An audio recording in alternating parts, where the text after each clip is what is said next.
Good morning বন্ধুরা। আর এই দেখো চলে এসেছি একদম গন্তব্যস্থলে।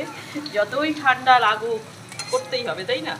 সত্যি রান্নাবান্না করতে আর ইচ্ছা করে না, মনে হয় চুপচাপ গিয়ে কাজ বাজ বন্ধ করে না চুপচাপ গিয়ে একদম ব্ল্যাঙ্কেটের নিচে ঢুকে থাকি, কিন্তু সেটা করলে তো হবে না, তাই না?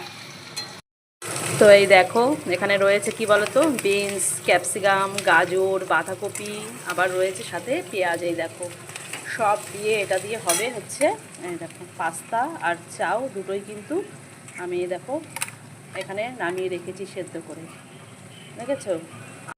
সানডের ব্রেকফাস্ট আমার একদম অলরেডি কমপ্লিট। এই দেখো সস দিয়েছি, তারপরও দেখো বন্ধুরা আমার ছেলে কিন্তু সসে হয় না, দেখো আবার এক্সট্রা করে ও দেবো আর দেবো, দেখ।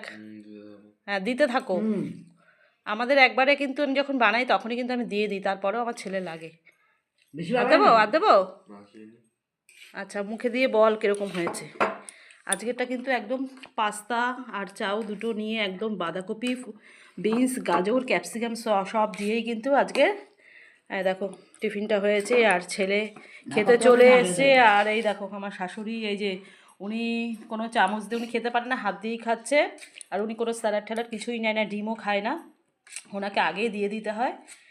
আর বল কিরকম হয়েছে? ঠান্ডার মধ্যে তো মা ঠান্ডা জল ঘেটে ঘেটে সব কাজ করছে, আর তোমরা আরামে আরামে খাচ্ছ গরম গরম খাবার। এই দেখো ঠান্ডা, সত্যি ঠান্ডার মধ্যে বন্ধুরা ইচ্ছা করে না আর কাজকর্ম করতে, জানো তো, মনে হয় কি চুপচাপ গিয়ে শুয়ে থাকি। কেমন লাগছে বল?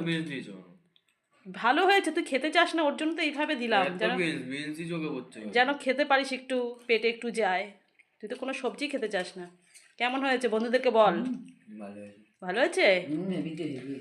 ছেলে কি বলতো, ছেলে মোটেও কোনো সবজি খেতে চায় না, তারপর বিনস তো খেতেই চায় না। সে কারণেই আজকে মানে এই পদ্ধতি যে আজকে একদম চাও পাস্তা সব কিছুর মধ্যে একদম বাঁধাকপি, বিনস, গাজর, ক্যাপসিকাম সব দিয়ে একদম করে ফেলেছি। আর খেতে কিন্তু বেশ ভালোই লাগে। ঠান্ডা ভীষণ বন্ধুরা, ঠান্ডা লাগছে, ঠান্ডাই কমছে না।